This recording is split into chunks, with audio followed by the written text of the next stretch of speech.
check, good. So I'm Max Ceron, Max Ceron, CWB Association Welding Podcast. Today we have a really cool guest, Welding Podcast.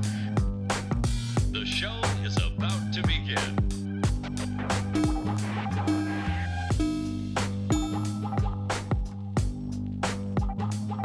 Hello and welcome to another edition of the CWB Association podcast. My name is Max Ceron, and I'm here today with a great welder and car aficionado, a person who really loves their vehicles. We have Chris McQuay from Unobtainium Welding. Chris, welcome to the show. Thanks very much, Max. Happy to be here. Well, I'm happy to have you on here because I'm a car nut. I love my cars. I've had many. I think I'm getting close to 40 now, and it's always been a joy of mine. And I owned a car shop for a number of years, building custom cars, and I had a lot of fun with it. I miss those days, and I love running into someone and talking to someone who really makes a go at it, because it's a tough gig. It's a tough niche gig to get into. Yeah, thanks. It really is. Yeah, it's definitely a labor of love, and we've kind of found that niche that seems to work. It's always a struggle to find that next thing that keeps you rolling, because there just aren't enough things to do the same in the car world like there is in a regular welding world, where you can make thousands and thousands, right? So we're always kind of looking for that next model, that next brand or whatever that's going to keep us going, right? Yeah. Now, let's talk about your love of cars. You don't get into this because you don't like cars, right? So at That's some for sure. point at an early age, when did you start realizing that you really dug vehicles? Pretty early. My dad was a mechanic, and he was a car nut. So I kind of picked it up from him, and the typical, we had the dinky cars, the little Hot Wheels. Probably when I was like 4 is the earliest I can remember. And then, yeah, as I got into my, almost 10 years old, we started going pretty crazy about cars. Wanting to go to car shows in the World of Wheels and stuff in the city, and it was always kind of that thing that excited me. Metals excited me even before I got into welding at a young age. Was always intrigued because I was into biking, so mountain bike frames and BMX frames. I was interested in the metallurgy, and so that's kind of how those two started. One from my dad and one from sports. That's super interesting. My dad was a welder, but I was into BMX biking, so I knew what chromoly was. I knew the titanium. I knew certain things. Well, in the biking world, it's not much made out of aluminum because you'll trash it immediately. And it's interesting how these kind of fun things you do as a kid kind of open your eyes to things that years later you're like, oh, I'm welding chrome now. Like, I remember my first chromoly handlebars. They were Kuahara chromoly handlebars, and I thought they were just a cat. Yeah, chromoly was a big deal back then because it was basically the best steel that was available easily. Right now they have the miraging steels and all these new, fancy high cobalt alloys and stuff. But yeah, I mean, 4130 was pretty good at the time. Like the aluminum frames from like Specialized and stuff were a little out of my price range. But I had a rally bike as my first bike, and it was a 4130 frame, and that was a big uptick from the regular, Canadian Tire specials and Walmart. You couldn't break a chromoly frame in half, no matter how hard you tried. No, exactly. Yeah, and they rode nice. I did a lot of cross country type stuff, and it was, I wouldn't say supple, but like stiff and still forgiving. Yeah, because I rode a hardtail. The dual suspension bikes back then were like a long ways behind, and they were basically just for downhill. And they were pretty expensive rigs anyway. But yeah, the aluminum intrigued me, and so did some of the titaniums. And then they had some boron alloys that had a little bit of boron, which I was like, wow, what the heck is boron? And so it kind of intrigued my interest in metals before I even knew I was. And they had those cool colors too, because like the boron metals and the cobalt metals, they always made sure that they really brought out like the blues and the greens in them, because then you'd be like, wow. Yes. Yeah, we're sort of like simple animals. You see something shiny and a cool color, and you're just drawn to it. And I've always loved the metallic blue shade. My dream car as a kid was metallic blue. It's always been one of my favorite colors within the car spectrum, was that dark kind of sparkly blue. And same with bicycles and toys. And I mean, now I got a Kona blue, metallic blue Roush Mustang sitting in my garage. It's like just stuck with it. Yeah. Yeah, I could see that. I see a lot of blue in the background, and my Yeah, man, favorite it's just color is a blue color too. that I seem attracted to. Yeah, my favorite car that I can remember is Dad got me a poster, I think from the Snap-on Tools, of this beautiful '67 Chevy Nova 2 in this like baby slash medium blue with a big blower sticking out the hood, and Oh I was yeah. hooked. Yeah, Yeah, and those Chevy 2s, they're pretty slick. I mean, a little light in the rear end, but they'd be fun to drive. yeah, always wanted one. It's sort of on the bucket list of one of those cars, like I really like the Tri-5s, Hmm. 55 to 57 shape too, because it's similar, but I think I'd have a Nova first. Yeah, well, the Novas are a little lighter. Those 55 to 57, those are heavy cars, right? Yeah, big Like cars. Yeah, yeah, and this, like, I mean, even just the body panels are like 10 gauge or more. You're looking at over an eighth of yeah, steel on a body panel, which today is like, there's frames that are thinner than an eighth now. And yeah, back then it was a body panel was over an eighth. Like I had a yeah, 53 Bel Air, and I swear that thing was made out of like quarter-inch steel. Like this thing was a tank, man. Like yeah. you hit a bump in your teeth would rattle. Like Yes, and that's why they used to rust a bit, but they didn't rust right through. Like there's still trucks and farmyards out where I live in the country. I drive by them every day when I take the back roads, and it's like a '58 Apache style sitting, 1 ton, and yeah. it's rusty, but there's no holes in it. This Not is yeah, something it'll that's take 1,000 years before it rusts through. yeah. So I mean, it's repairable, right? Whereas Hmm.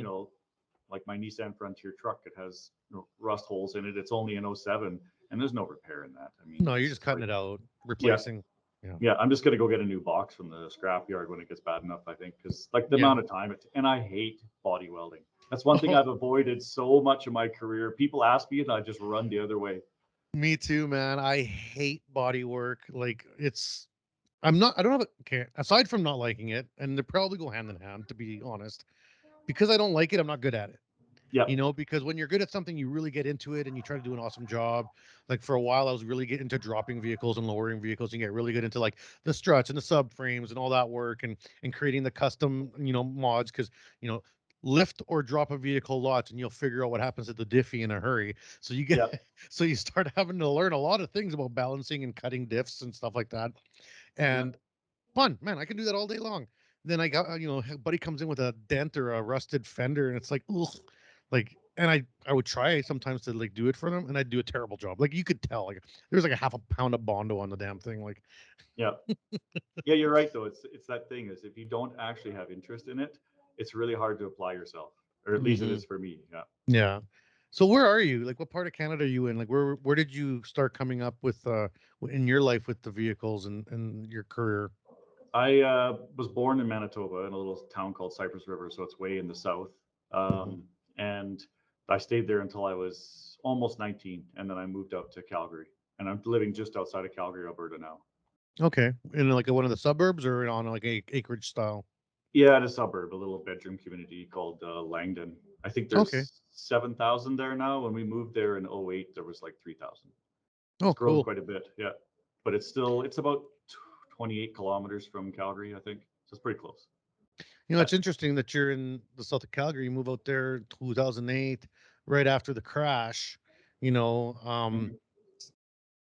Calgary is known for having a lot of luxury vehicles. Okay, so like I mean, if you compare Calgary to a lot of the cities in Canada, it's got a really high luxury vehicle count per capita. There's a lot of Porsches, a lot of Lambos, a lot, and Yeah. even the odd like Bugatti or Maserati. And like I mean Maseratis aren't even that expensive anymore, but there's some luxury vehicles there as opposed to like Toronto. You don't actually see as many as you think. Vancouver, you see quite a few, but Yeah. the roads are rough in Vancouver. Like it's tough to drive a luxury vehicle in Vancouver. Calgary's got pretty good roads, at least. Well, they did for a while, not so good anymore. But No, yeah. uh, now, how did that play into your young life going out there? You said you moved out there pretty young, so like, were you already thinking I'm going to work on cars, or did you go out there as a welder, or like what was your trade at that point? Sort of both. So I wanted to buy a car when I was pretty young, and I was doing the paper route when I was Hmm. 11. And then just before I turned 12, started to get quite a bit into cars and actually thinking about, like maybe I should get one. And so then I kept doing the paper route that next winter. And then I was really bugging dad about like trying to get a car. And so he's like, well, the paper route isn't going to cut it. Let's go find you a job. And so he took me out to a guy that he knew that ran a welding shop just outside of town. And Yeah, I mean, I just started when I was 12 years old, working on, started on the shear and the brake.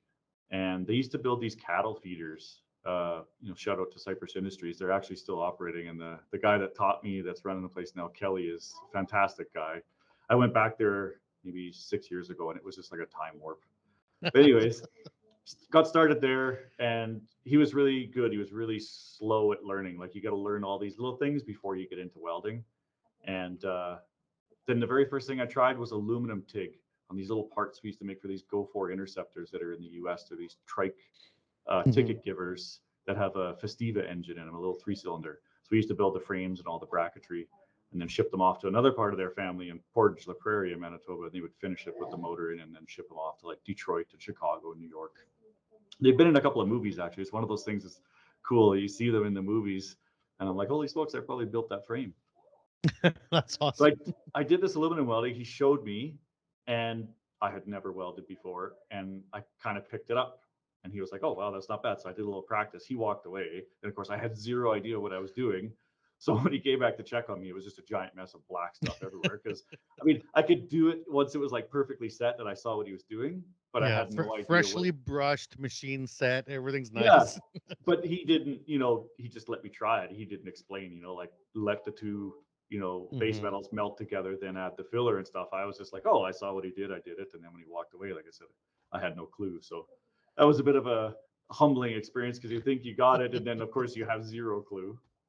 So he taught me that stuff slowly over time and just like, between when parts were. And I used to tack the huge bundles of square tubing, farmer land. So 1x1 square tubing runs the world down there. So you have these huge bundles before we'd cut them in the HIDMEC.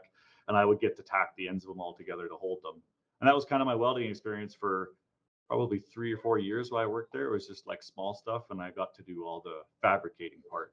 Yeah, well, machinery operation's huge, right? So yeah, and I'm actually really glad I learned that first because it taught me to teach people that way in industry when I could through the apprenticeship program, which we have out here in Alberta, which I'm a big fan of. It's really good to learn people slow and kind of build them. Whereas some of the other shops that I was at once I got into my career, it was kind of like throw you in the corner because it was so busy out here when I first came out here. It was the boom in 98 until like 2007, basically. And it was like throw them in the corner and hope they don't kill themselves. It was just, hire as many people as you can. We just need bodies in the shop. So I was really lucky that I got to learn from this family-run business really young. And so I did that from when I was 12 until 16, and I quit that for a little bit. I had a bunch of jobs. I was videotaping weddings on the weekend and working in a restaurant trying to get the car thing. And then when I was 15, I bought a 79 Z28 out of Winnipeg. It looked terrible. It was like sitting in a parking lot. That's a fun car, though. Yeah, it lots was of parts actually for it. Yeah, it was a black car, T-tops, red interior, which nobody wanted, but I actually liked. T-tops are awesome. Yeah, they were great, and the body wasn't ruined. They had just redone it, but it was so dirty. It was in the spring when I bought it that you couldn't tell. Dad knew, and he was very clever at dealing because it was my money, but he was trying to get me a good deal. But the wheels were so dirty from sitting in the parking lot over winter that you couldn't even tell they were Cragar SS's. Oh, but wow. Dad was like, it's got Cragars on it. They're a little old, but they're great. And he's like, he checked the trunk. He knew all the parts in the Camaro to watch for all the rusted out stuff. So the floors were redone. The rear wheel tubs were redone. Really nicely done. The black paint was good, but it just looked like garbage because it just had all this like salt and winter just stuff neglected. All over it. Yeah. Yeah. So I think I paid $1,500 for that car with all the bodywork and the motor. It ran. And so then we brought it home, and Dad was a mechanic, of course. So we started going through it. He was a second generation upholsterer as well. He was a trade mechanic, but his dad was an upholsterer, my grandpa. And so he went through the whole interior, re-dyed all the red, redid all the seats and stuff, and cleaned the carpets. And I think we even ordered a new carpet, if I remember right. Tore it all apart. And Dad was one of those guys. I remember when I saw him rebuilding the Quadrajet, he just tore it apart on the floor in 1,000 pieces. And I came into the garage. I was like, "What are you doing?" He's like, "Oh, I'm rebuilding the carburetor for you." And I was like, "How are you gonna put it back together?" He's like, "I could do it with my eyes closed." And then this 1,000 times. And I was just, that was the one of the first. Quadrajet is one of the most solid carbs ever. I tried going Holly a few times. Yeah. And I'd go back to the Quadrajet because the Hollies are so finicky. I was like, screw this. I'm going back to the Quadrajet. Yeah, that's funny because that's what he told me, because everybody wanted Hollies, because we had bought a cam, and intake manifold and springs and stuff. And that was it for the Lifter motor. springs and yeah. Yeah, just the top end kind of thing, right? Yeah. And he was like, I was like, oh, should we get a Holly? And he's like, don't do it. He's like, this thing will never run perfect. I'll have to tune it every damn spring when you take it out of storage. And I was a little disappointed because some of my older friends had Hollies on their Well, and they're in all the magazines and like they're sponsoring NASCAR. Yeah. But he's like, it'll just drive better and it'll always start and all that stuff. So anyways, he rebuilt this carburetor. And that was like the first time I think that I actually had the right amount of respect for my dad's knowledge as a mechanic, like for the trade, because even though like my uncle was a plumber and my dad was a mechanic and my grandpa was a welder / farmer, in school they just pounded in your head the trades are no good. You got to go to school. You got to go to university. So even though my family was all trades, I still kind of thought like, oh well, that's not really my path, maybe. Right? Yeah, they're all kind of they're all a bunch of dum dums. I can do better. Yeah, it just didn't have the respect built in. But that carburetor situation, that's how I was like, oh wow, this is something you can get really good at and you can have pride in. And yeah, so we got that car, fixed it all up. I bought a 87 Topaz for my winter beater from my sister's husband's mom, and that was actually a really good car. So we used to they were pretty solid. Yeah, we used to go to the drag racing in Gimli all the time in Manitoba, and that was the biggest difference when I left Manitoba and came out to Calgary. That in like Gimli, it was like first gen Camaros, Fox body Mustangs, all the F bodies. Yeah, and like almost all muscle cars, nothing new, nothing import. And then I came out to Calgary. I went to Race City the first time, and it was like all Hondas, a couple of Mercedes. I was like, what? What is like? This is such a, and they were slow. They were super slow. They're doing quarter miles in 15, and they're high fiving. It's like, what are you doing? Yeah, exactly. Whereas in Manitoba, like you go to the track and there's like 9-second cars all over the place. There's a couple of 7-second door slammers, which are awesome. And the street races have 10-second cars. So you're like, and then I go out here and fast car is like 13 or 14, but I didn't know that the elevation makes such a big difference on the speed. You basically lose 3/4 of a second for the 3,500 feet of elevation on the average kind of car, right? And so I was like, why is everything so slow here? Like these are supposed to be fancy cars. So my love of cars really did start at like the classic muscle car type of stuff. But I always did like I had a Countach poster on my wall like everybody else did. Yeah. And so the Countach and the Diablo and the Ferrari Testarossa, the ones that really grab your eyes. But it was always kind of like I've never even seen one in person. These are just like cars dream cars, fantasy cars. Yeah, they exist, but I've never seen one, right? Whereas hot rods and muscle cars were everywhere. So it was a big adjustment to come up to Calgary. I remember I bought an Acura RSX and my dad was like, oh yeah. Wasn't super pumped about it. He's like, but they're beautiful cars. They're beautiful and they ride like a dream. And it was so much fun. I mean, I put a bunch of parts in it, Type R parts, and used to rev that thing to 9,200 because after 9,200 it would foam the oil, so you had to switch to an S2000 pump. And so it was like this whole like from knuckle drag and V8s. Like my Camaro only revved to like 5,800, I think, and now I'm in this Acura that revs to 9,200. Well, and now the new V8s, like my V8 and my Mustang, my Roche, it revs to 10. Like, I mean, I got a red line of 78 on a V8. Like, what the hell? Like, technology is nuts. It's not. I had two 69 Chevelles. One was the 2-speed Power Glide 300 Deluxe, which was like built for track. I mean, that thing would rev high because it was a 283. So those 283s were made to rev. Yeah. And that thing, and then I had a Malibu with the 350, and people were always like, oh, which one would you rather have, the Malibu because it's a bigger engine? It's like, no way, man. That 283 on the 2-speed would rev like crazy, and it would crush my Malibu any day. I mean, the Malibu sounded better, and it looked, I mean, there were some options with the Malibu that were cool, but that 300 Deluxe, man, would crush. I mean, I blew them both up. So at the end of the day, they're both dead, but like, I mean, it's just something different about cars back then and now. Like, I mean, mass, weight, torque was just based off just crank weight. Like, I mean, just legit crank weight, right? Yeah. And it's gone so far. Like when we did the Camaro, Dad figured it maybe made like 250 horsepower when we put the cam and the Edelbrock Performer RPM, intake manifold and stuff on it. And I remember I was like, that's a pretty big deal, because they were like 178 stock or something like that. It was a pretty good gain. And then he knew I was going to be trouble. because I had his blood. And so he's like, if you're going to mess around the street, he said the best way to make these cars fast, especially if it was an auto, he's like, put some gears in it. So we put 456 gears in it. And that car was all whole new. It was awesome. It was so much fun. And so, of course, I did lots of street racing at night and stuff. And it was fun. But yeah, that's why I learned like, oh, it's not all just about power. It's about gears. Yeah, and technology. Like, I mean, there's the old crowd which refuses to admit it, but you have to admit it. The tech is huge. Like, I mean, Yeah. as it does so much, and even the metals and the technology and the materials involved in automotive production is huge, which for a welder can be a huge obstacle. I remember the first time I had something titanium put in front of me, and I was like, "Oh, I'll just treat this like stainless." Nope. Like, Yeah. Big difference. big difference. Yeah. Yeah. Right. And it's a whole new learning curve, which I'm still honestly, I'm not the greatest at welding stainless or titanium. I'm okay. And I was a very good stainless welder, and I Yeah. had to reset those dials in my head, being like, okay, this is different. Like, Yeah, it is a different beast. It's got the same basics, but it is a different beast for sure. And I've always been a tiny bit OCD about stuff, and I think that's why it suits me. I love the little details when it sets it apart. But the technology thing in cars is huge. Like that car probably made 250 horsepower. It was a ton of fun. You know, it's a 5.7 liter V8.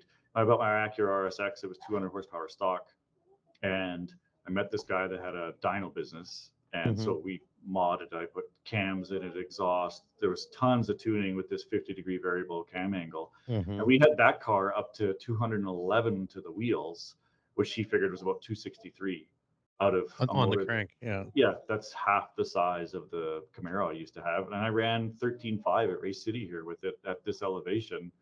Yeah. Because it's funny because when we first started racing lots, I used to just hot lap that thing. Like I'd have like 24 time slips at the end of the night because I was just learning how to drive it, right?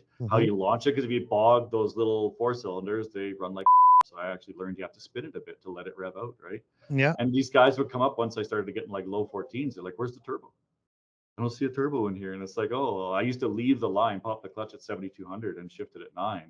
Like you got to beat the snot out of them. But if you do, you can get lots out of them. And then I did and the the ultimate. engine will take it because the torque band, if you look at the torque horsepower band, they overlap at a way different spot, right? So you got to ride that spot, or else you're either going to lag out or you're going to overcompensate, and you're gonna gut out on the fuel. So yeah, it was a ton of fun. And then I had these old from wasn't a Vega that I had. It was the Buick version. What's that thing called? oh, not the Skylark. No, the Buick.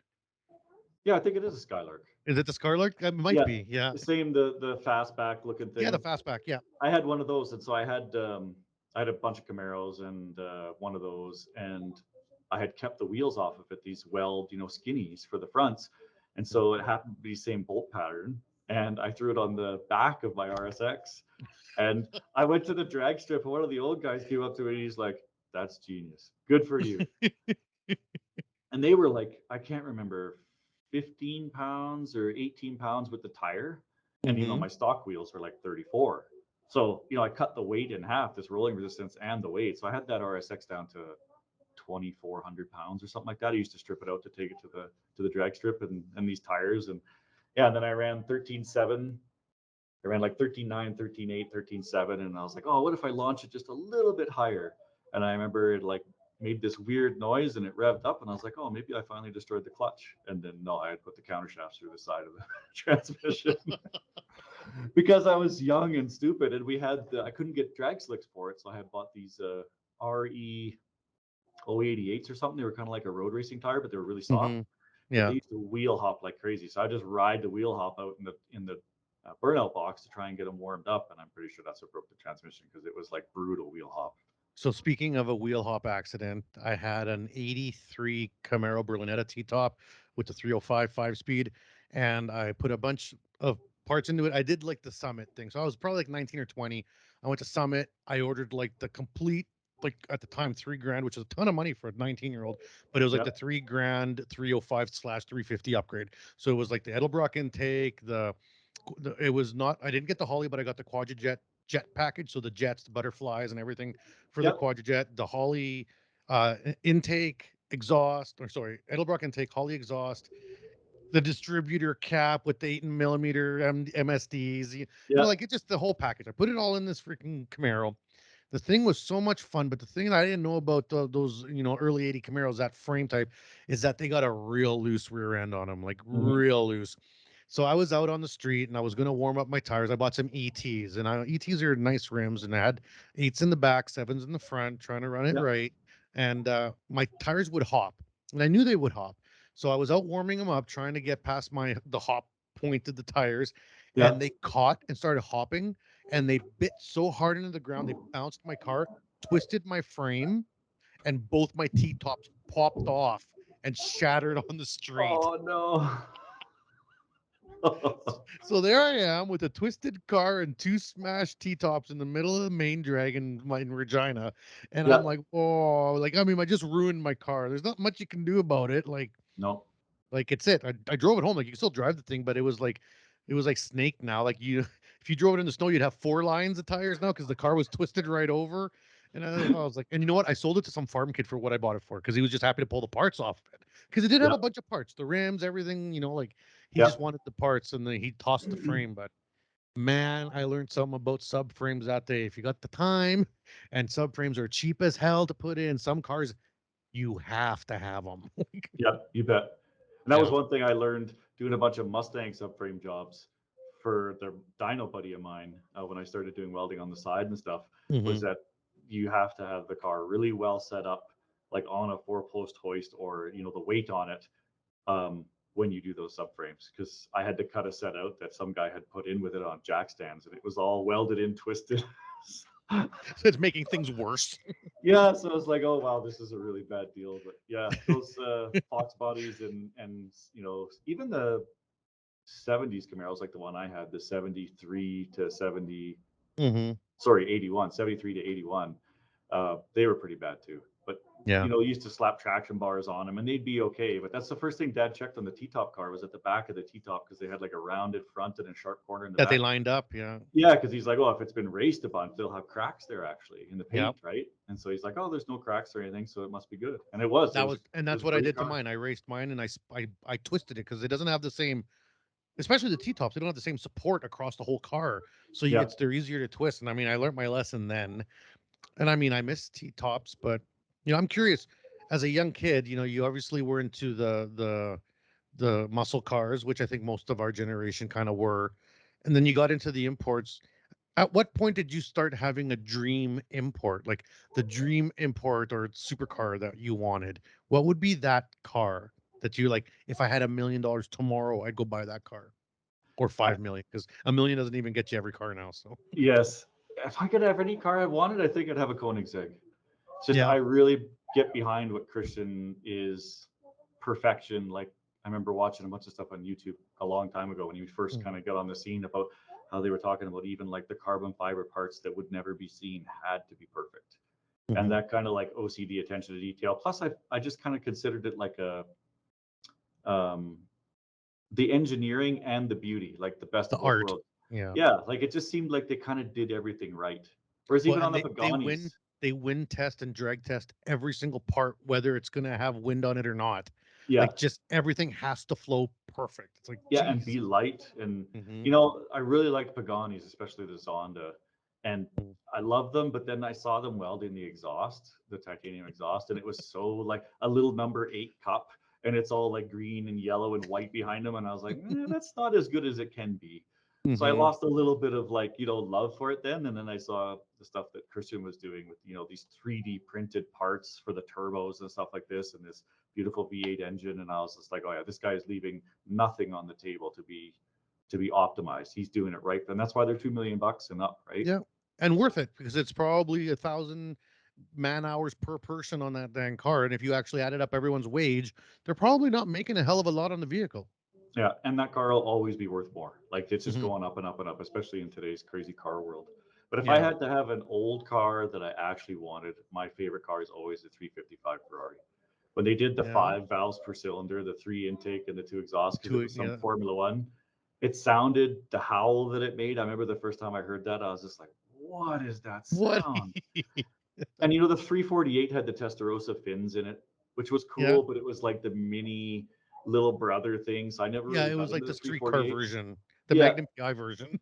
Whereas they smoothed out and like made the 355 nice. And so they're terribly unreliable, and they cost so much to own that the price of the buy-in is not even close to the cost of ownership of the car. So I don't know if it'll ever happen, but it's one of those cars that if somebody gave me like enough money to buy it, which is like, under $100,000, and then the other $100,000 to maintain it, I'd probably buy it. I feel like that about Jaguar. So I've always wanted a Ferrari. I mean, there's these supercars that I've always wanted. There's always like something about the Murcielago that just likes me because of the rap videos my whole life as a kid, being like, damn, I'd love to have one of those. And It the just looks so sound. fun. Yeah, they sound so amazing. But I got a soft spot for Jaguars. I've literally been on the edge of buying, like when I bought my Mustang, which, once you get into the Roush special editions from California specials, blah, blah, blah, you're not that far off from the price of a Jaguar. Like, Yeah, it's really. true. Yeah. So I was looking at this Mustang, and then I was looking, well, if I buy a 2-year-old F-Type R, I'm kind of in the same price range. Yeah. And I got a soft spot for those Jaguar F-Type Rs, man. They sound freaking incredible. And yeah, they're only 560 horsepower all-wheel drive, but I mean, what world do we live in where it's only 560 horsepower? Like 560 horsepower is a freaking lot of horsepower. Like, it is. Yeah, especially for you and I that grew up with like 400 horsepower was a big deal. Like you had to do a full-on engine build for a small block to get 400 horsepower.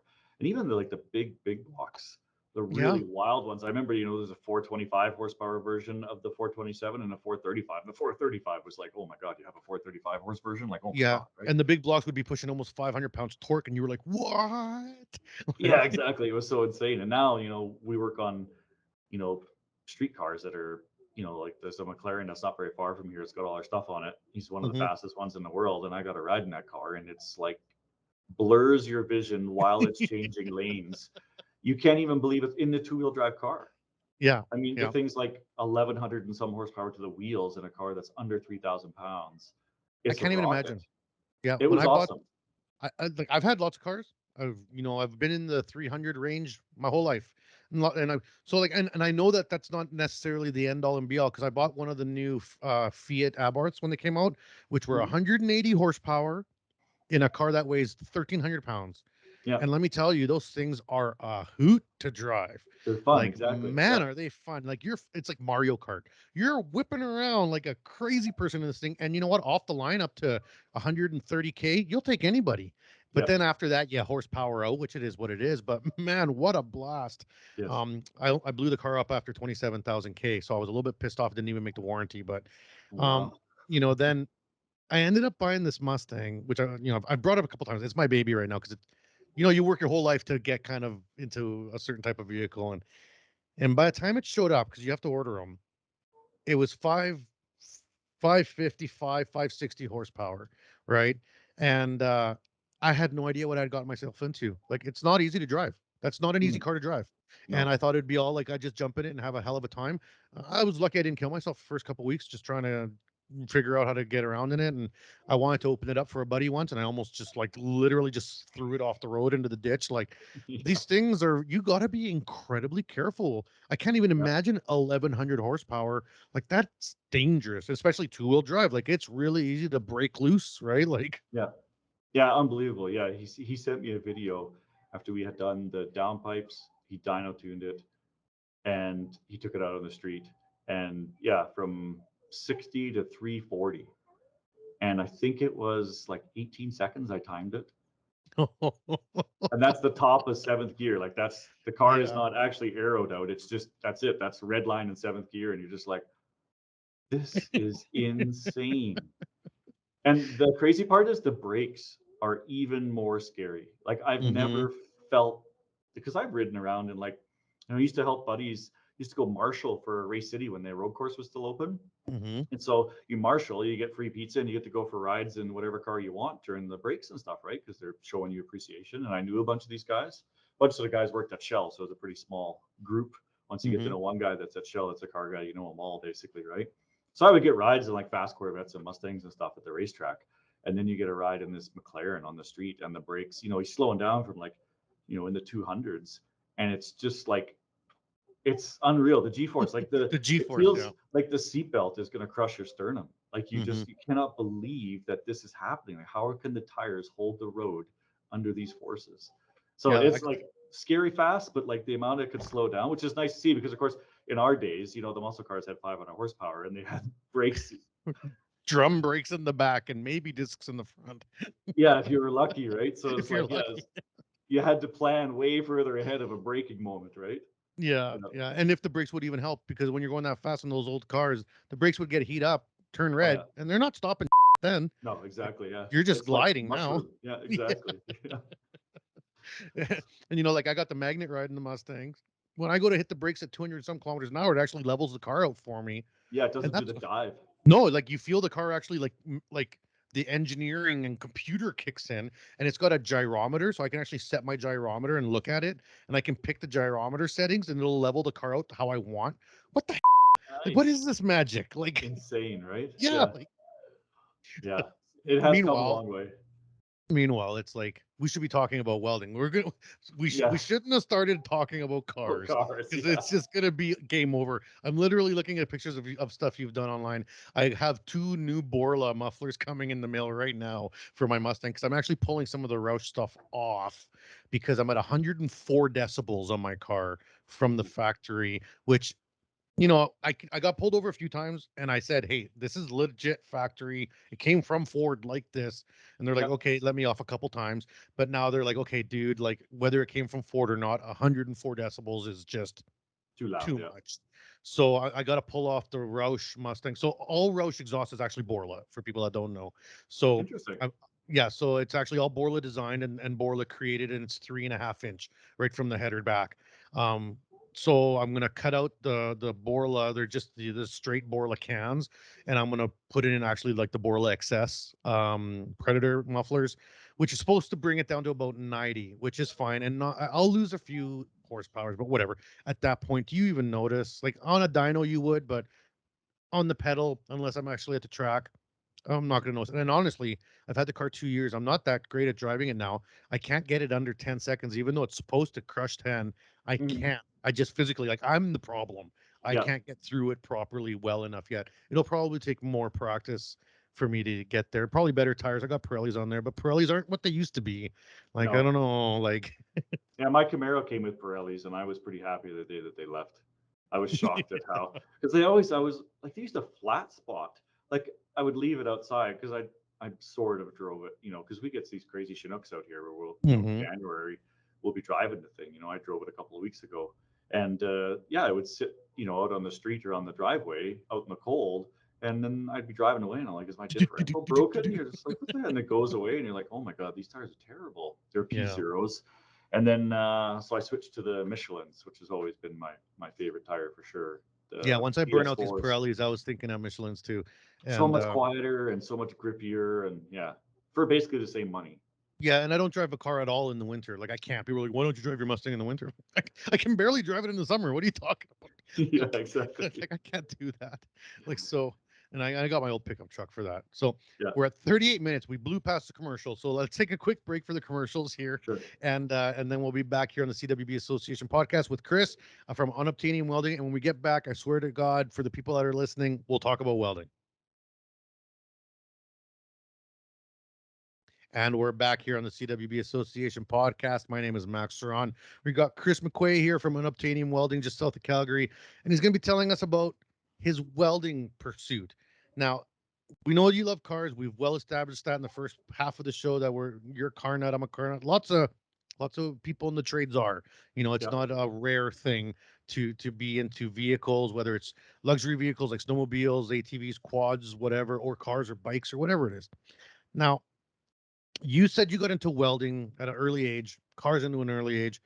Which path did you think you were going to go down first? Were you going to go into welding to try to get cars, or did you try to go to get into cars or mechanics or whatever to get into to have exposure to welding? How did you look at that as a young person? that's a great question, and it was something I actually thought about quite a bit. And I was really into cars and being able to weld young. You know, Dad was a mechanic, and he could weld a little bit. You know, industrial type welding. Hmm. To service, you know, repair. Um, but I did see there was a little bit of tie-in between welding and cars. You know, like I made the cutouts for my '79 Z28, the ones with the wing nuts, which are genius Hmm. because of course the exhaust is hot when you go to do that. So that didn't work out that well. But anyways, I saw that there was a little bit of tie-in, but I really thought I had to be a mechanic. And so when I came out to the Stampede with my buddies, I applied at a bunch of hot rod shops to apprentice as a mechanic. And that's how I got up to Calgary, was as an apprentice mechanic that had some welding experience. And I kind of, Jesse James was already on TV at the time, and there was Pimp My Ride. There's a few shows like that. there was a few shows that were starting that you could see that there was the big tie-in between like fabricating and people just weren't buying off the shelf parts as much anymore. They could make their own stuff on some level. And so I was like, okay, there's an inkling, and I'm not into motorcycles. But I was like, I should go get a mechanic's trade because my dad was a mechanic. But as soon as I got into the job, I moved out here. It was great. It was a hot rod shop. The place was called the Temple of Torque. I mean, what an awesome place to work at. And the place beside it was the old car center. Yeah. Lou Domzo and Tim Floyd. And it was good, but I quickly realized that I didn't really care about alternators and starters and emergency brake cables. I was kind of like, if it's going to make it look better, sound better, or faster, that's what I'm in for. And so, I was kind of going that way anyways with the hot rod shop, but then, you have to pay the bills. And so they did a Campar contract. And so I learned lots of the really good things about the basics of mechanics.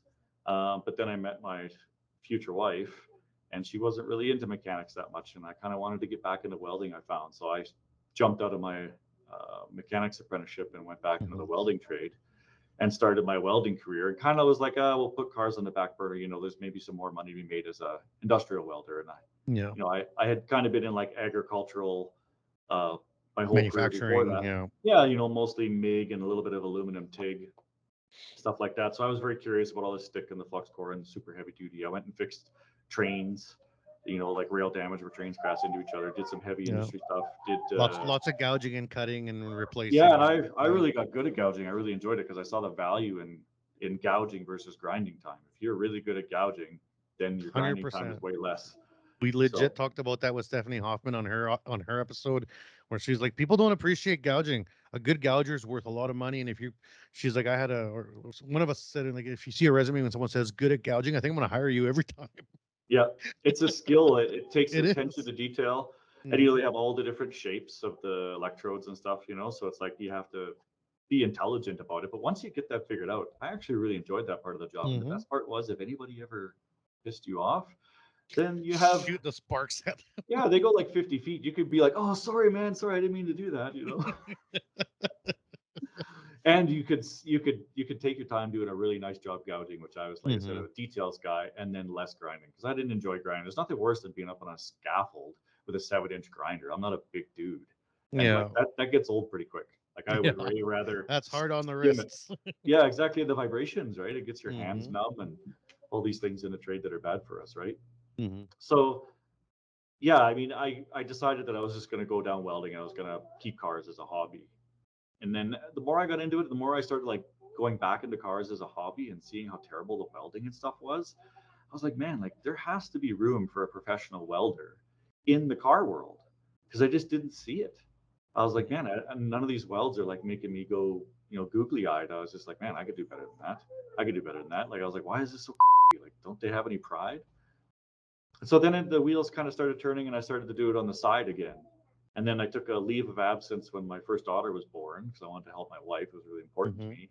And I started doing way more on the side, because I was like, oh, I have all day now, and I'm not helping my wife to do this stuff on the side. And it got pretty busy. People were like, oh, this guy's actually pretty decent at welding, and he can weld up my headers or fix my intake manifold or put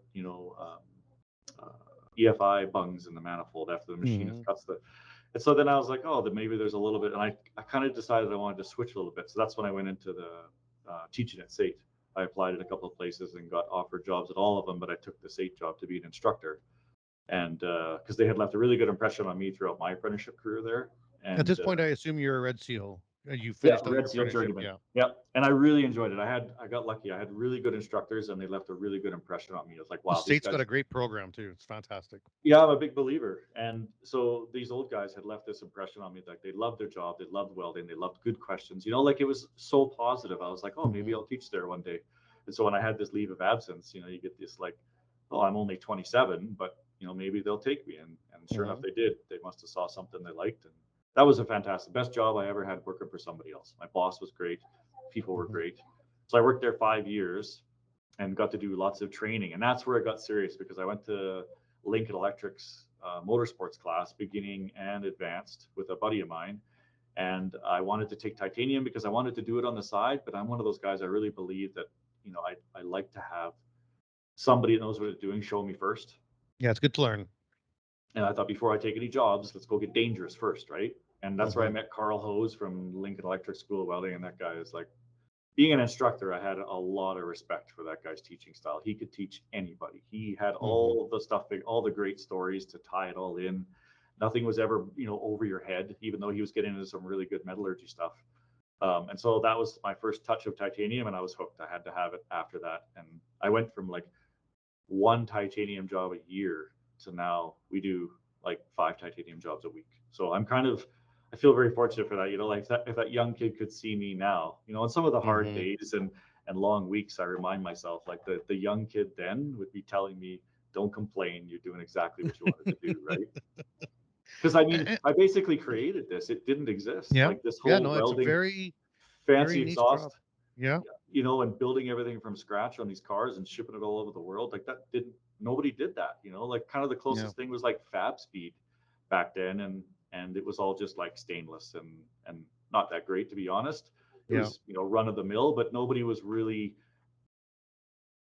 putting out what I considered to be really high quality work, and so that's what drove me. And so it's been quite the journey, but it's, so much learning. I mean, the amount of stuff you learn by doing it, as well as I went and took a bunch of courses on like zirconium and niobium, down in Oregon at a place called ATI Wachang, and like that was fantastic, because the more you learn about metals, the more you know, and the more curious you get. So you read more metallurgy and the better you get at problem solving. If something goes sideways, you're like, okay, why is this going sideways?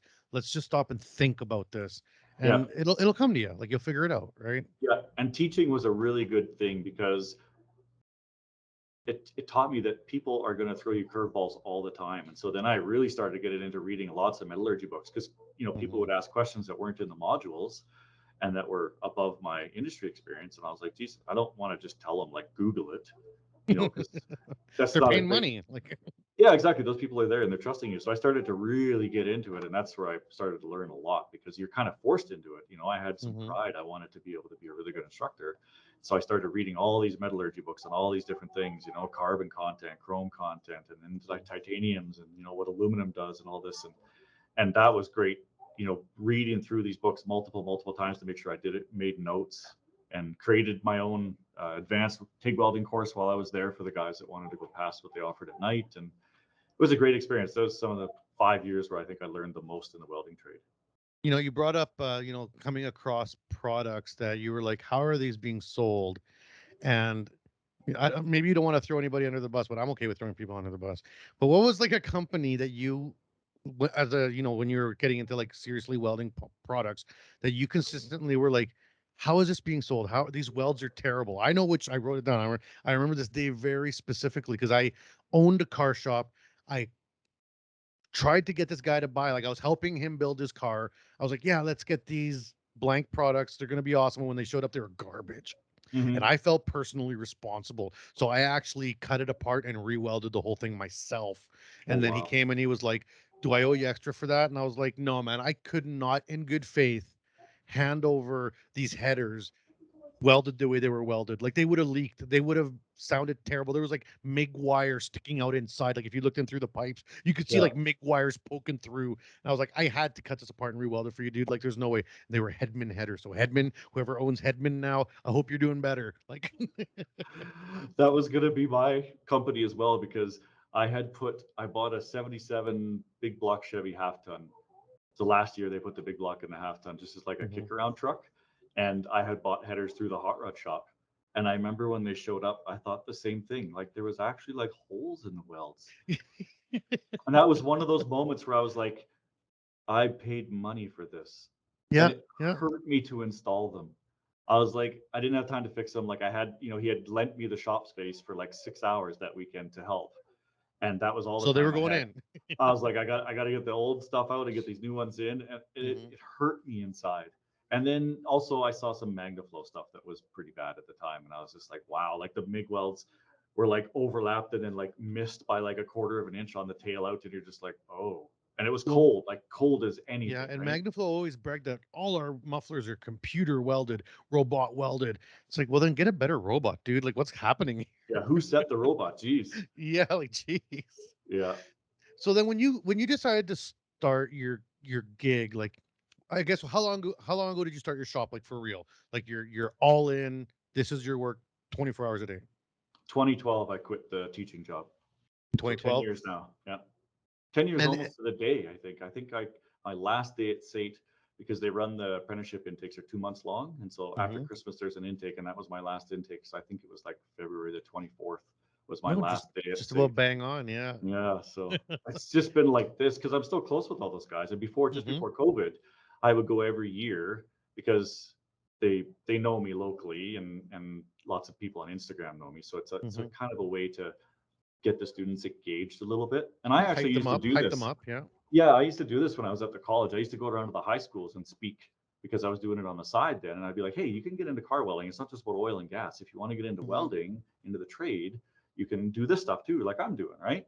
And Hmm. so I would go and speak to some of the classes every so often at SAIT afterwards. So I've kept in good touch because it was such a great job and I didn't burn any bridges when I left. You know, it was Hmm. all very amicable and stuff. But yeah, so that part is awesome. But it's been 10 years. So when you started, what was like your bread and butter? Because every shop when you start, you got to have something that'll bring business in the door just on the regular. You can have your titanium stuff, but probably took you a while to get that up to where it's like paying bills.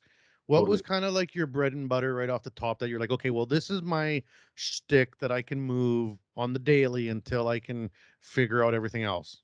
Just stainless X pipe exhaust. That was kind of Yeah. the thing. I always thought that X pipe sounded better, so I did a bunch of research and we did some testing on the crossover size and stuff, and that was kind of like the bread and butter. And subframe connectors were a big one. I did lots of those, like probably like 8 or 10 a year for a while. And then used to do lots of roll cages. But what I realized once we started getting into the titanium and all the stainless, all my industry career, we had been very careful about separating the two so you don't get cross Hmm. contamination. And then it actually became such a big deal to work with a mild steel in the shop when we are doing stainless exhaust at the same time that it just became too much work. Don't bother having it. Yeah, because it's like, man, like I literally still have bins around here of the consumables that have touched steel. They cannot be used on any of the other stuff that we do. So then you're looking at thousands of dollars of like zip discs and flap discs and combo discs Hmm. and surface finishing belts and everything that can never be used for anything else again. And I'm just like, man, like this sucks, right? Yeah. Now they're for mild steel. Yeah, only, right? Yeah. Or Yeah. cats. Like the cats are 409 generally, so Yeah. we can use them on there too if we need to. But it's just like, or something that's getting coated if we're doing a repair and it's going to get coated anyways, and I'm going to blast it off. It's no big deal. But yeah, I just started to see like how much trouble it was, because we always had to be like, oh, you can't have the sparks from this job going over there if you're grinding. Hmm. So it just became such a headache that I Even don't think we. gloves, even your gloves, you're hauling Yep. material around, and your gloves are now. You literally, I remember watching a video on YouTube years ago where a guy took a hand, put it in iron filings, and touched the stainless panel, and then came back a week later. You could see the rust imprint of his fingers on that Yep. panel. Like, Yeah, it's like cancer for stainless. It'll get hmm. right in, and that's how it starts, right? And like even like the grinders and stuff, because I worked at this one shop where we were doing these instrumentation panels, and they built a whole separate bay for the stainless. So I learned Hmm. all about how careful you have to be because I think it was Husky that was coming in with these inspectors, and so we had to have even the grinders could never have been used for steel because it gets in the windings and in the fan and it blows it Hmm. all around the base. So then we would, I couldn't afford to have double grinders like they did at the shop I was at. So we would blow them out after every time we did a roll cage job. But I mean, all this stuff takes hours and hours to do, and the Hmm. customer sure doesn't want to pay for it. So No, it's not their job. Yeah. you just end up eating all this time to try and do both. And I was just like, it just doesn't make sense. But it sucks because that was one of the things that really drove me in the beginning was roll cage work. I love chassis and the science behind it. But I do kind of miss it. I think the last one we did was 2016 or 2017. It's been 5 years since I did a roll cage. I So didn't mind doing roll cages.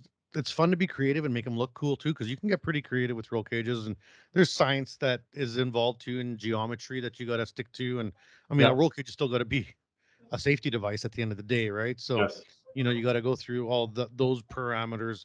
The one thing I didn't like about roll cages is that I didn't feel like you made a lot of money on them. Like, it, No, you didn't. That's the thing. customers don't like paying for what a roll cage costs because they're expensive and they take time. Like, Yes, and the problem is that it's never forced. Like they have all these, your belts for your race car have to be this, and you have to throw them out every 2 years, and you have to do that. But yet they'll allow some guy that's never welded before to MIG together a safety cage and give it the thumbs up. So that really bothered me because I actually went down and got like a bunch of certifications for aerospace certifications on 4130 and stuff because I was like, if people are asking me to build a safety cage, they're asking me to save their life. Yeah, so if this thing rolls at 200 kilometers an hour, like. Yeah, and this was over top of all the other tickets I already had as a journeyman Yeah. red seal and all that, right? Like I was a good welder, but I was like, I got to be sure that I can pass these destructive tests. And what I realized is like, when I actually started working on the hours and how much material, because I use really good material, spend all the time to prep it, I was like, I have to charge $10,000 for this roll cage to really to be worthwhile, so I can do my best work. And it takes 100 hours, and but this guy with this car is willing to pay me $5,000 for exhaust. That's only going to take me 30 hours. So why am I doing roll cages exactly? Especially with all the trouble that comes with the cross contamination. I was just like, it's not really worth it. Plus, some of it's brutal, dirty work. Like when you're prepping the car for a cage, like a street car, that's brutal. When you got to moving the strip sound it, deadening and you brutal. And not only that, but even when you're welding, when you're welding the base plates in and stuff, you have to make sure the car doesn't burn down because there's undercoating underneath and all the fumes that come with that. And you got a buddy underneath with a spray bottle of water. yeah, you have to have somebody on fire watch, right? Yeah, exactly. Yeah. So it just became untenable. You're just like, oh, if I really do the math, I'm making like $15 an hour doing these damn things. And it's just all this work. As much as I love it, I can't love it that much. So, you got to have a business, right? Now, your shop, has it grown since 10 years ago? Like, have you guys moved locations? How's that growth cycle been for you guys? Pretty good. I mean, I started in my garage when we built our house outside the city. I built a 50-foot by 18, sort of an L shaped. It was like 1,100 square foot garage, so a pretty nice garage because I was doing it on the side then. But then, of course, when I quit my job, I just did it out of the garage for a while. And then we moved to this shop in Strathmore, so just another 20 kilometers further away from Calgary. And we moved into a shop that was, I think, almost 4,000 square feet I'm up in the mezzanine right now in the office area. And then a year later, we took over the bay next door, became available, and hilarious enough, it is exactly the same size as my garage. And so all we used that for is material storage. Like we had to have somewhere for material storage so that I could repurpose some of the places in the main shop to be welding booths for people, right? Yeah. We used to keep the material storage much closer, but I was like, oh, just need it for material storage. So now that like literally we have bins and bins and bins of titanium and Inconel and stainless and all this other stuff in the space that I used to work in with 3 people. Yeah. And so we got really busy. Actually, when COVID hit in 2020, it died, and then it got busier because everybody was spending money on their cars. So we were up as I think we had 5 or 6 employees, and now we're back down to 4 because it did slow down a little bit. So I let somebody go, and then we had another lady quit. So there's 4 employees plus me and my wife. So I have a question in terms of like how you produce some of this stuff. You don't have to give away your trade secrets. Like I'm looking at the jobs you've worked on and some of the cool stuff you've done. I'm on your Instagram for the people that are listening. It's Unobtainium Welding. Give him a follow. It looks like really awesome stuff, and he's got a website, unobtainium.ca. Now, when you have a luxury car come to you, are these all like in-person builds that you'll do, or will you do like sight unseen builds for vehicles? Because like, how do you do the mock-up? You know what I mean? That's a great question. So we do local ones, and we've really kind of scaled back on the local cars that we do. It's basically for really good previous customers or a car that we want to jig to sell. So that's how I kind of take the local work. But a lot of them, we have them sent in. So they'll actually just send us the exhaust. We jig the exhaust, we capture it, and then we build within that jig, send it back. Hopefully it fits. There's been a few times where you just haven't captured all the variables, and so it doesn't fit perfect, but then you send it back, make the adjustments. But yeah, the jigging thing has been huge. And that was funny because I don't even think I was quit my job yet. I think it was 2010 or 2011 where I was doing a lot of work on the side when I was an instructor. My summers I had off, so I was like flat out during the summers trying to catch up with work. And I had this guy's Porsche, and he broke his leg while I had his car, and so he couldn't come pick it up. And so I was like, hey, do you mind if I build another exhaust while I have it? And he's like, oh, you can build 10 if you like or whatever. And so I was like, oh, That's not a bad idea. Yeah, 'Cause, and then you like, can sell them over time. my whole world then was just like the car had to be there so I could build off of it, then I send them away. It was all local only custom work, right? Mhm. So it's really hard to get ahead on that because you only can keep the pieces because one day I do a Porsche, the next day I do a Mustang subframe job, the next day I do a Mhm. Mustang cage, then I'm doing Camaro exhaust. So you never knew what parts to carry, and then you'd sit on parts for like a year. So it got Yeah, really and then you expensive. have to tear down and rebuild jigs all the time, which is a huge waste. Yeah, so it was like it was making money, but it wasn't really going anywhere. It was just Mhm. a well-paying side job, but I just Yeah. didn't see the future in it. I didn't see the scalability in it. And then so I built this other Porsche exhaust, and then I posted it up on one of the local sites, and it got some interest. And I was like, oh, maybe I should try and capture this somehow. So I did a bunch of, you know, research on jigging because I had done a bunch of jigging in industry, but it was quite a bit different from what this was, right? Yeah. But I tried to take some of that in and built my first jig. We still have that jig; it still works for a Porsche, the 996 Turbo.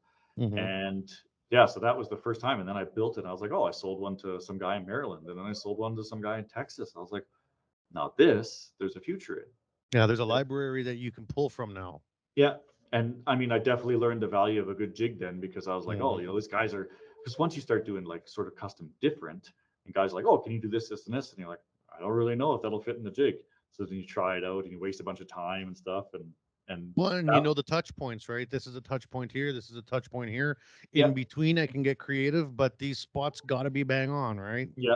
And so that platform was kind of like the jumping off point for this exhaust. And it didn't really go that fast for a while because the internet was different back then. There wasn't social Mhm. media. I think Facebook was just started because I think I got on Facebook for the first time in '07, but it was pretty Fresh, slow you and, know. and really just Yeah. for high school friends at the time, right? There wasn't like a Yeah. business edge to it.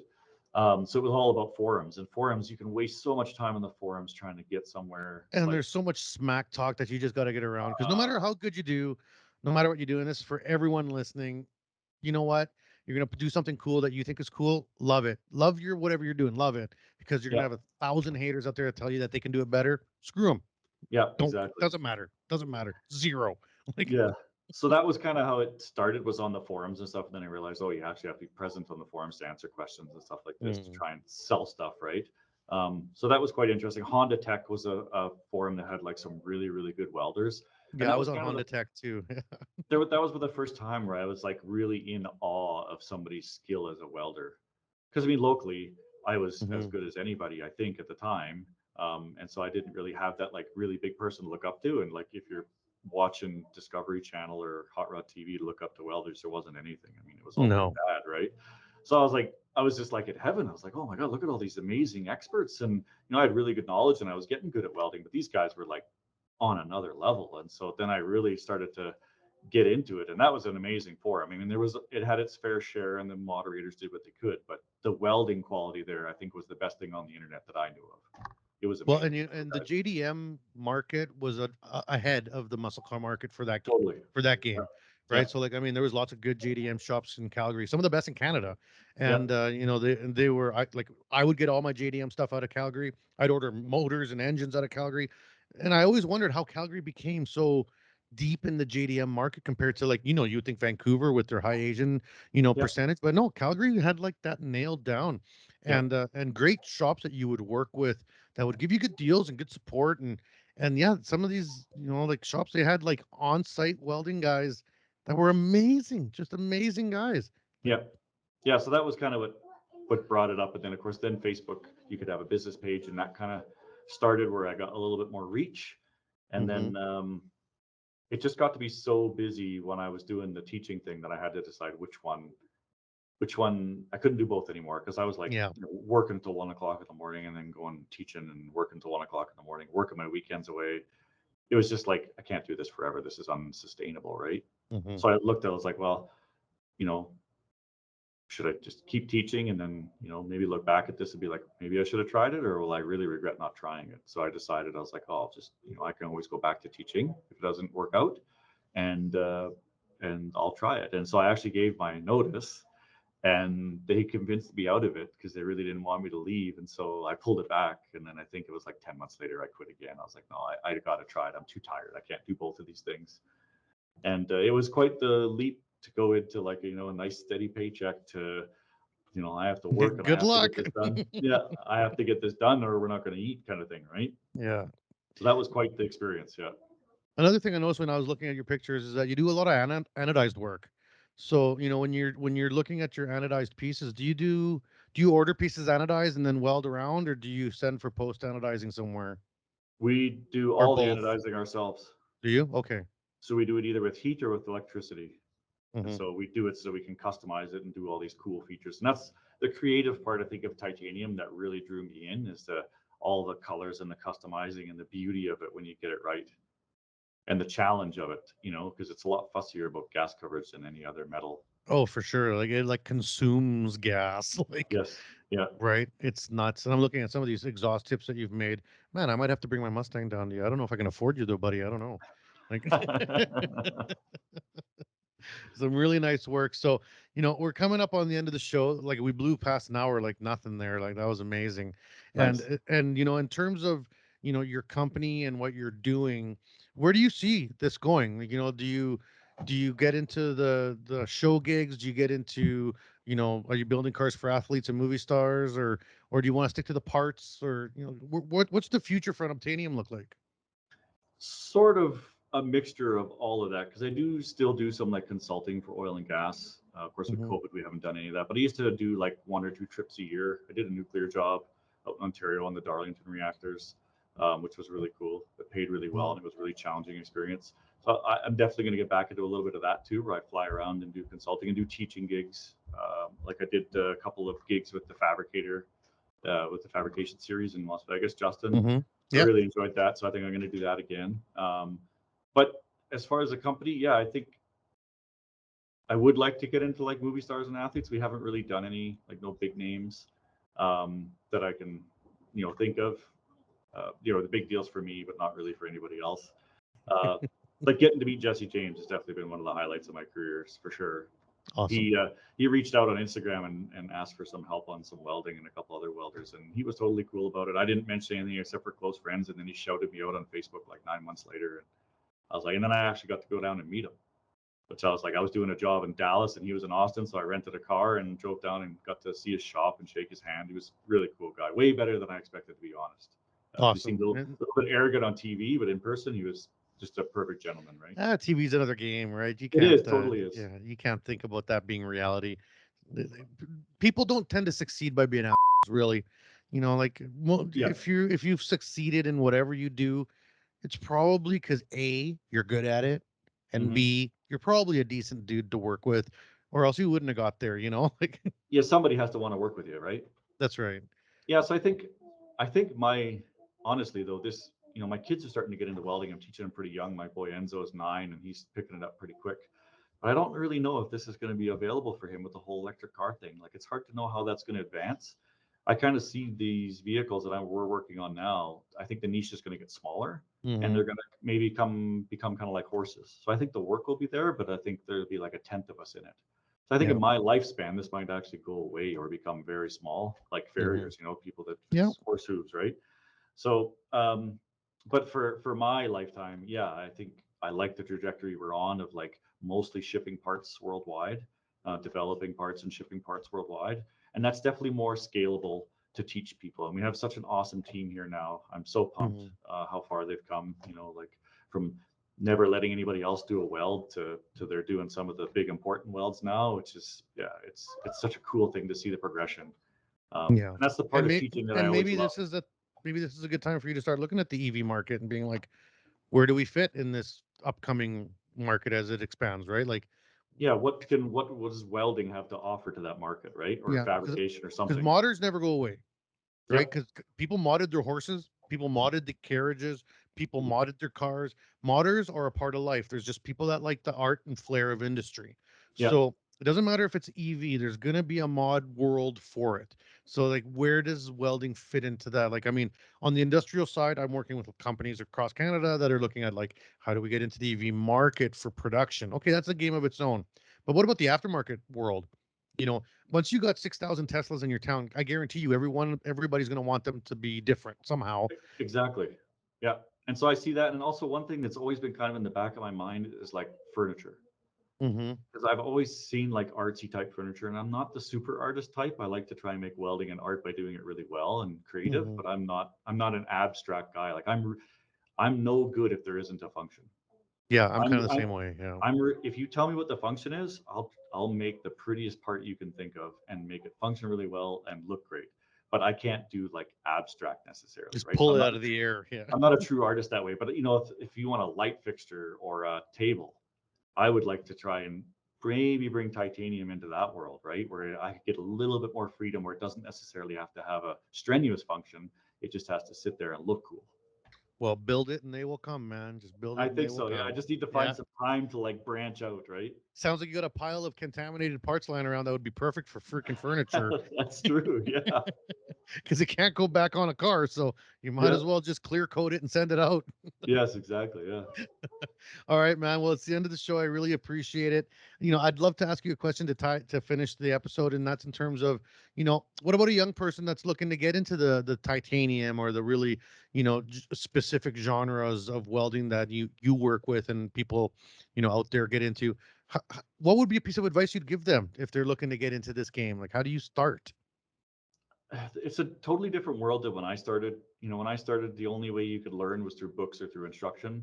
With the YouTube thing now, it's come a long ways. So you don't have to go that formal route, but I still recommend it. If you can get a good instructor that can make you dangerous in a week, like a good course, like the ones I took at Lincoln and some of these other ones like Hobart, that's Hmm. my recommendation. And I have lots of guys on Instagram reach out and ask the same thing. And I'm like, find a good course to get you started.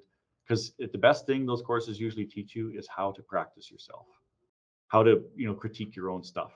Hmm. So, but with, like I said, with the YouTube and everything, it's really just, you can buy these kits from like Tycon and Justin at the Fabricator to like buy Yeah, these weld little metals sample online. kits. Yeah. Yeah. Hmm. So you can do this stuff now, whereas you couldn't do that back then. Like you had to spend $1,000 to get in the door at any titanium place, basically, right? Hmm. Now it's everywhere. So I think the biggest thing is get a welder and try it.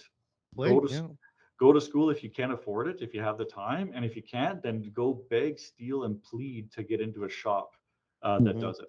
Because that's how I got into it, is just by getting into a shop that did welding. And Yeah. maybe you're going to sweep the floor for a couple of weeks, but you'll learn something for sure. Yeah, for sure. And it's funny you talk about the even just access to the materials. I remember the first time I worked on a titanium job. There was titanium scraps, and so I was like, "Can I take these home? Like, I want to play with them."